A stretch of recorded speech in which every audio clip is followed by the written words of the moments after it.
As the clock strikes midnight, the grocery store's once bustling aisles now lie in eerie silence. The fluorescent lights cast a dim, artificial glow, creating long, ghostly shadows that stretch across the floors. The air feels cooler, almost unnaturally still, as if the store itself is holding its breath. The echo of your footsteps is the only sound breaking the stillness, amplifying the sense of isolation. Shopping at this hour can be convenient, a peaceful escape from the daytime rush, but it also comes with its own set of risks. This is the story of one June night when a thunderstorm wasn't the only thing bearing down on the night shift at Mason's grocery store.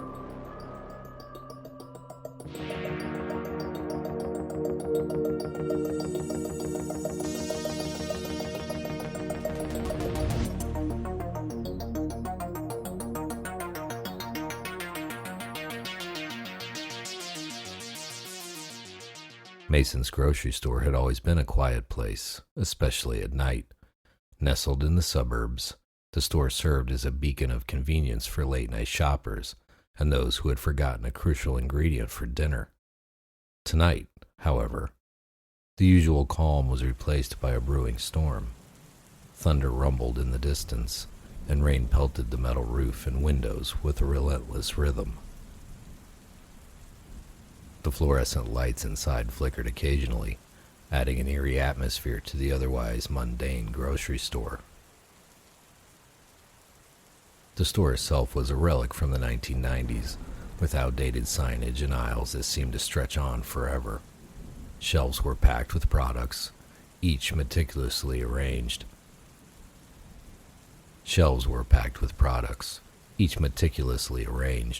Reflecting a time when grocery shopping was a more personalized experience. The faint smell of cleaning products mixed with the earthy scent of produce, creating a unique olfactory blend that was unmistakably Mason's Grocery. The manager's office was tucked away in the back, a small, cluttered room with a heavy metal desk that had seen better days.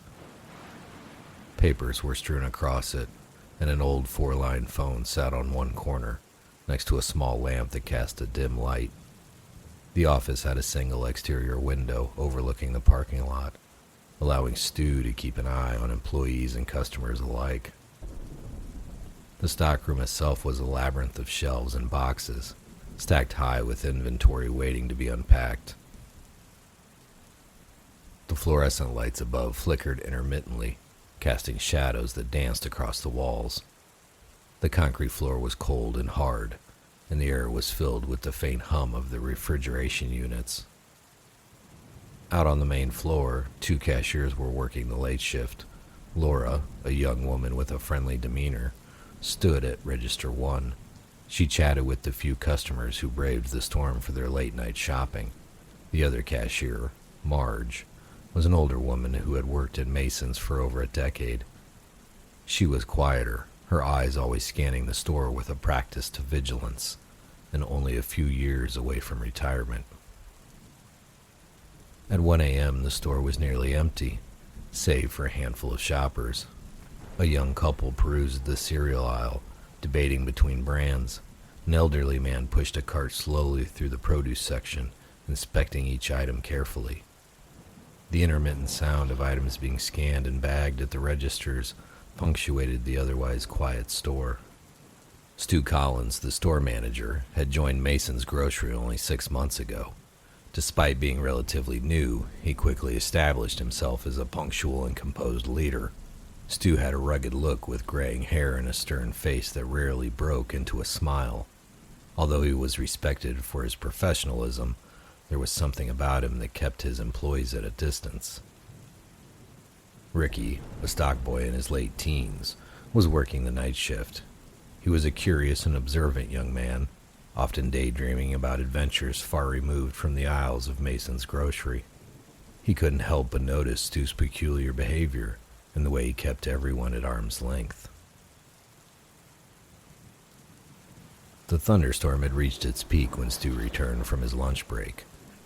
Ricky was restocking shelves in aisle 5 when he first noticed Stu walking through the receiving door, which was on the back wall of the storeroom, in a direct line to the entrance of the sales floor. What immediately caught his attention was the blood. Stu's hands were smeared with it, and there were splatters on his work shirt. "Mr. Collins, are you all right?" Ricky asked, his voice tinged with genuine concern. Stu glanced at his hands and then at Ricky, a forced smile appearing on his face. "Oh, cut myself pretty bad getting out of the car. Damn storm had me fumbling with my keys," he said, holding up a finger wrapped in a hastily applied bandage. Ricky nodded, though he felt a nagging doubt. The amount of blood seemed excessive for a simple cut. "That looks really bad, Mr. Collins. Maybe you should see a doctor or something."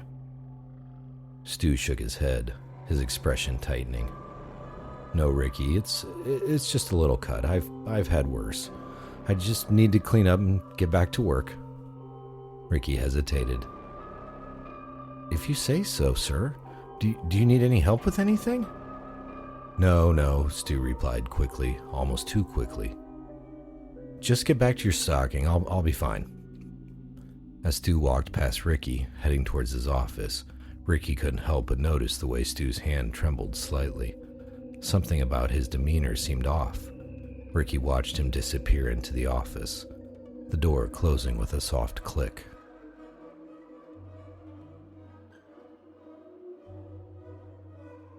Moments later, Ricky saw Stu through the small office door window. He was locking something in the top drawer of his desk, leaving bloody fingerprints on the handle. Ricky's curiosity was piqued. What was so important that Stu needed to lock it away so urgently? Mr. Collins, do you need any first aid supplies?" Ricky called out from the other side of the door, trying to keep his voice casual. Stu looked up, a flicker of irritation crossing his face. "No, Ricky, I've got everything under control. Just focus on your work, all right?" Sure thing, Mr. Collins," Ricky replied, though his mind was already racing with possibilities. He turned away, his eyes narrowing with suspicion. Something wasn't right, and he intended to find out what it was. Ricky's shift continued, but he couldn't shake off the uneasy feeling that something was off. When he passed by Stu's office later, he noticed the door slightly ajar. The storm outside seemed to have intensified, with lightning flashing intermittently, casting eerie shadows across the office floor. He took a deep breath and slipped inside, the thrill of investigation mingling with a palpable sense of dread. The office was dimly lit, the only light coming from the small desk lamp. Ricky's heart pounded in his chest as he approached the locked door. He pulled out a paperclip from his pocket and began to bend it into a makeshift lockpick, his hands shaking. The drawer was stubborn, refusing to yield to his amateur lockpicking skills. Sweat dripped down his forehead as he worked the paperclip in the lock, the storm outside masking the faint clicks of his efforts. Every creak of the store seemed amplified, each noise making him freeze and glance towards the door. Come on, he whispered to himself, the urgency of the situation heightening his senses. Finally, he heard a faint click, and the lock gave way slightly. Just as he was about to open the drawer, he heard footsteps approaching. Panic surged through him. Stu was coming back. Ricky quickly pushed the drawer back into place, leaving it unlocked, and darted between the tall metal file cabinet and far wall just back and to the left of the office chair. He held his breath, praying that Stu wouldn't notice anything amiss. Stu entered the office, his expression dark and suspicious. He glanced around, his eyes lingering on the drawer for a moment. Ricky's heart hammered in his chest, each second feeling like an eternity. Stu walked over to the desk and sat down, his back to Ricky's hiding spot. He muttered to himself, too low for Ricky to understand, and then opened the drawer. Ricky's pulse quickened. He was so close to the truth, but he couldn't risk getting caught. He waited, his muscles tense, as Stu rummaged through the drawer. The manager pulled out his brown leather wallet and rifled through it. Stu took something out of it and put it in his left pants pocket. He replaced the wallet in the desk and then locked the drawer again. He stood up, seemingly satisfied, and left the office, closing the door behind him. Ricky exhaled slowly, his body trembling with the adrenaline rush. He had been inches away from knowing what was in the drawer. It had to have been more than just Stu's wallet. He waited a few more moments to ensure Stu was gone before emerging from his hiding place. He had to find out what else was in the drawer, but he needed to be more careful. For the next hour, Stu's behavior grew increasingly erratic. He snapped at employees over minor issues and seemed unusually distracted. Ricky's mind raced with possibilities, but he tried to push the thoughts aside. Maybe Stu was telling the truth, and it was just a nasty cut. But why lock something away so hastily? As Ricky continued his shift, on one of his trips back to the stockroom to retrieve more product, he walked past the empty break room. The TV was on, though no one was watching. He glanced at the screen and froze. A news anchor was reporting a breaking story. Good evening, this is Channel 5 News with a breaking story. Tonight, tragedy has struck our community. A middle-aged woman was found brutally murdered in her home just a few hours ago. Police have identified the victim as 34-year-old Karen Mitchell. Her body was discovered by a neighbor who heard screams and called 911. The police arrived on the scene to find signs of a violent struggle. The suspect is still at large, and authorities are urging anyone with information to come forward immediately. The anchor's serious expression cut to a pre-recorded interview with a police officer standing outside the crime scene in the pouring rain. Detective Moore, can you tell us more about the incident? The reporter asked, her voice steady despite the storm. Detective Moore nodded, his face grim. Yes, it's a particularly violent scene. Ms. Mitchell was found in her living room. It appears she was watching a movie. The assailant broke in through the back door. There are clear signs of a struggle, suggesting she fought for her life. The carpet around the body was quite bloody due to multiple stab wounds. We're working with the evidence we've collected so far and are asking the public for any information that could lead to the apprehension of the suspect. Yes, do you have any leads on who might be responsible for this crime? At this time, we don't have a clear suspect, but we believe the assailant may have been familiar with the victim given the nature of the break-in. We're asking residents to be aware of their surroundings, lock your doors, and report any suspicious activity immediately. Our officers are patrolling the area, and we're doing everything we can to ensure the safety of the community. Detective Moore said. Ricky's mind went into overdrive. The timing, the blood, Stu's behavior, it all started to make a disturbing kind of sense. He felt a chill run down his spine as he realized the implications. Could Stu be the murderer? With the unsettling news still fresh in his mind, Ricky decided to take another pass by Stu's office. He needed to confirm his suspicions. As he approached, he saw Stu inside the office, the door slightly open. Lightning flashed outside, casting eerie shadows through the small window. Ricky's heart pounded as he peered inside. Stu was at his desk, pulling something out of the top drawer. Ricky watched, barely breathing, as Stu unwrapped a blood-stained towel. His hands moved with a mixture of urgency and caution, revealing what looked like a large kitchen knife, glinting ominously in the dim light. Stu quickly rewrapped the knife in the towel and began securing it with rubber bands, his face tense and focused. Ricky's breath caught in his throat. Stu looked up suddenly, his eyes scanning the office. Ricky ducked behind the doorframe, his heart racing. Had Stu seen him? For a moment, all Ricky could hear was the pounding of his own heart and the relentless patter of rain against the window. He dared not move, fearing any slight noise might give him away. Slowly, he peered back around the corner. Stu was standing by the desk, the wrapped knife in his hands, staring at the door as if sensing Ricky's presence. Ricky held his breath, praying Stu wouldn't come out. After what felt like an eternity, Stu finally turned and placed the wrapped knife back into the drawer, locking it securely. He grabbed a few papers from the desk and exited the office, walking briskly towards the sales floor. Ricky exhaled slowly, his body trembling. He had been so close to being caught. He waited a few more moments to make sure Stu was gone before emerging from his hiding place. He had to find out what was in the drawer. He kept questioning himself on what he had just seen. Shaken and determined, Ricky decided to grab his cell phone from his locker to call the police about what he had just witnessed. He quickly made his way to the employee break room where the lockers were located. As Ricky approached his locker, he noticed something was off. The lock, which he always secured tightly, was hanging open. His stomach tightened with a sense of dread. He opened the locker door, and his fears were confirmed. His cell phone was gone. Ricky's heart sank. He knew he had locked it before starting his shift. Someone had deliberately opened his locker and taken his phone.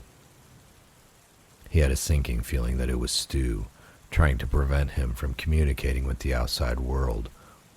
A cold sweat broke out on Ricky's forehead as he stood there, the implications of the missing phone weighing heavily on him. He felt trapped and vulnerable. As he stood there, lost in thought, Laura, one of the cashiers, walked in. "Hey, Ricky, you look like you've seen a ghost. What's wrong?" Ricky glanced at her, a sense of relief washing over him. "Oh, Laura, something's really bad is happening.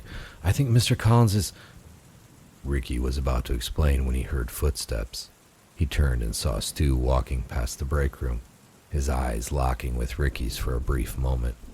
Stu's expression was cold and calculating, sending a chill down Ricky's spine. Stu's gaze then shifted to Laura. A sinister smile played at the corners of his mouth before he continued walking. Ricky's blood ran cold. The unspoken threat in Stu's eyes was clear. If Ricky said anything, Laura would be in danger. "Ricky?" Laura's voice brought him back to the present. "What is it? What's happening?" Ricky forced a smile, shaking his head. It's nothing, Laura. Just a bad feeling about this storm. Enjoy your break time." Laura looked confused but nodded slowly. "Okay, but if you need to talk, I'm here." "Thanks, Laura," Ricky said, his voice barely above a whisper. As he exited the break room, Ricky felt a deep sense of dread. He had to be careful. One wrong move could put everyone in danger. Ricky couldn't contain his thoughts any longer. He walked over to Stu, who was nervously stacking canned goods. "Mr. Collins, did you hear about the murder nearby?" Stu's hand froze mid-stack. "What murder?" he asked, his voice unnaturally calm. "There was a report on the news just now. A woman named Karen Mitchell was killed in her home. It happened just a few blocks from here," Ricky said, watching Stu's reaction closely. Stu's face paled slightly, but he quickly composed himself. "Tragic world we live in," he muttered, turning back to the cans. Ricky took a step closer. "You were acting really strange earlier, Mr. Collins, and the blood on your shirt, it didn't look like it came from a small cut." Stu turned to face Ricky, his eyes narrowing. "Are you accusing me of something, Ricky?" Ricky swallowed hard but stood his ground. I don't know, Mr. Collins. It just seems like there's something." Stu took a deep breath, his expression softening for a moment. "Ricky, I'm your boss. You need to trust me. Now, please go back to work. I won't ask again." "Why can't you tell me what's going on?" Ricky asked, his voice rising with frustration. Stu's eyes hardened again. "Mind your own business, Ricky. You don't want to get involved in things that don't concern you." Ricky felt a mix of fear and determination. Maybe it is my business if you're putting everyone here in danger." Stu took a step towards Ricky, his voice dropping to a menacing whisper. "You don't know what you're talking about. Drop it, or you'll regret it." Ricky's heart pounded in his chest. Stu glared at him for a long moment before turning away. "Get back to work, Ricky, and stay out of my office." He stacked the last 3 cans on the aisle display, then headed towards his office, never glancing back at Ricky. Ricky felt something push him from behind, almost forcing him to follow Stu back to the office. Once there, he pushed the office door open and stood staring at Stu with an expression on his face telling Stu he knew what was going on. Stu quickly lunged at Ricky, trying to grab him, but Ricky was quicker. He dodged to the side, knocking over a chair in the process. The noise echoed through the empty store, drowned out only by the roar of the thunderstorm outside. Ricky grabbed a heavy stapler from the desk and swung it at Stu, catching him on the shoulder. Stu grunted in pain but didn't stop. He managed to grab Ricky by the collar, slamming him against the window. Ricky struggled, kicking out desperately, and managed to break free. Panting and terrified, Ricky spotted his cell phone on the desk. He made a dash for it, but Stu tackled him to the ground. The two wrestled, with Ricky using every ounce of his strength to fend off the stronger man. Ricky's hand finally managed to grasp the phone. He attempted to dial 911. Before he could connect the call, Stu's fist connected with his jaw, knocking him out cold.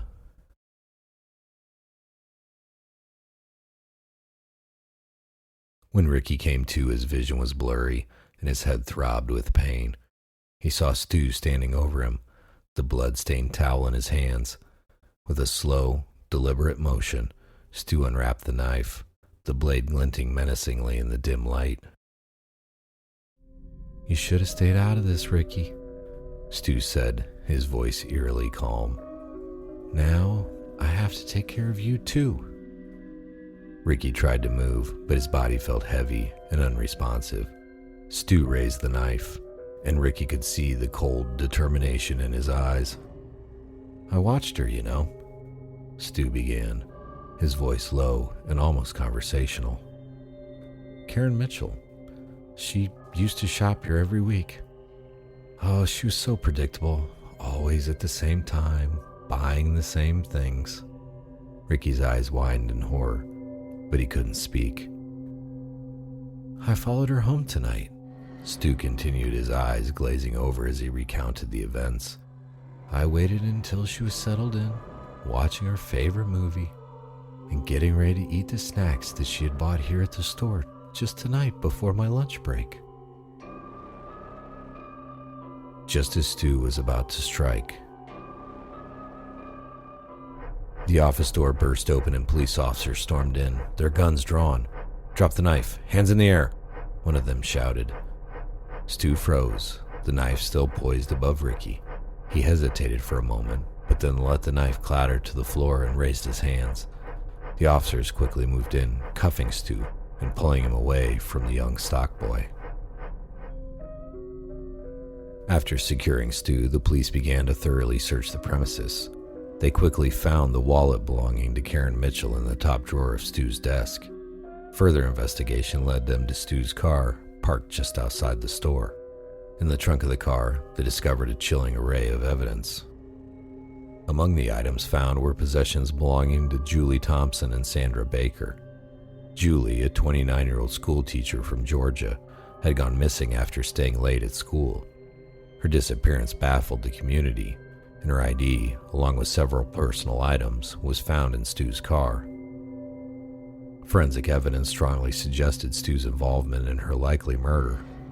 Sandra, a 34-year-old nurse from Alabama, had disappeared after her night shift at a Birmingham hospital. Known for her kindness and dedication, Sandra was last seen leaving the hospital. Her case had gone cold until her ID was discovered in Stu's car, revealing a horrific pattern in his crimes. The realization that Stu had been a serial killer using his role as a grocery store manager to evade capture sent shockwaves through the city. The news of Stu's arrest and his decade-long killing spree spread like wildfire. Mason's grocery store became a site of grim fascination, and Ricky was hailed as a hero for his bravery in uncovering the truth. However, the experience left him deeply shaken, a stark reminder of how quickly the ordinary could turn into a nightmare.